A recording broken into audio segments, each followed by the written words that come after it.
यदि तपाईँ YouTube creator हुनुहुन्छ र अनि अहिले तपाईँको अडियन्स अथवा तपाईँको सब्सक्राइबरले कुन विषयमा, कुन टपिकमा धेरै सर्च गरिरहेका छन् युट्युबमा, कुन विषय, कुन टपिक धेरै युट्युबमा सर्च गरिरहेका छन् भनेर तपाईँले थाहा पाउन सक्नुहुन्छ है। अनि त्यो विषयमा तपाईँले भिडियो बनाउनु भएर आफ्नो भिडियोमा लाइक अनि इङ्गेजमेन्ट, भ्युजहरू चाहिँ धेरैभन्दा धेरै ल्याउन सक्नुहुन्छ त्यो विषयमा भिडियो बनाएर।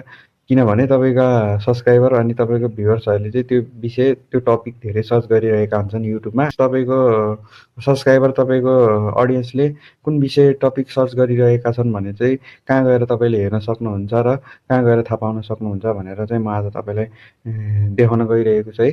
अब भिडियोलाई अन्तिमसम्म हेरिदिनु होला। अब ढिला नगरी विषयवस्तुतर्फ अगाडि बढौँ। म तपाईँलाई मेरो मोबाइल स्क्रिन मार्फत देखाउने छु है। सबैभन्दा सुरुमा तपाईँ आफ्नो युट्युब स्टुडियो खोल्नुहोला। युट्युब स्टुडियो खोल्नु भइसक्यो। तपाईँले यहाँ देख्न सक्नुहुन्छ एनालाइटिकमा क्लिक गर्नुहोला। एनालाइटिकमा क्लिक गर्नु भइसक्यो। यहाँ तपाईँले माथि देख्न सक्नुहुन्छ, यहाँ ट्रेन्ड्समा क्लिक गर्नुहोला।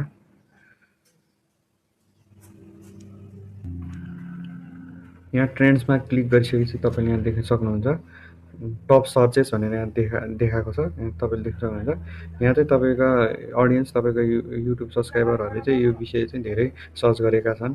New best video editing app, अनि Facebook monetization setup, Nepal online music, यो 3टा टपिक चाहिँ अहिले ट्रेन्डिङमा छ। तपाईँले यो ट्रेन्डिङ टपिकमा चाहिँ तपाईँले भिडियो बनाएर, आफ्नो भिडियो बनाएर भिडियोलाई पोस्ट गर्नुभयो भने चाहिँ तपाईँको भिडियोमा चाहिँ राम्रो भ्युज अनि तपाईँको भिडियो चाहिँ बुस्ट हुन सक्ने सम्भावना हुन्छ है।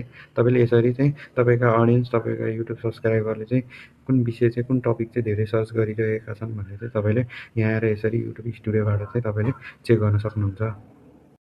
तपाईँलाई मेरो यो सानो जानकारीमूलक भिडियो कस्तो लाग्यो? भिडियो राम्रो लाग्यो कृपया भिडियोलाई लाइक, सेयर, कमेन्ट गरी राम्रो प्रतिक्रिया दिनुहोला भिडियोमा। अनि यस्तै डेली नयाँ विषयमा जानकारी लिन चाहनुहुन्छ भने चाहिँ मलाई फलो अनि मलाई युट्युबमा सब्सक्राइब गर्न नबिर्सिनुहोला। हस्, धन्यवाद।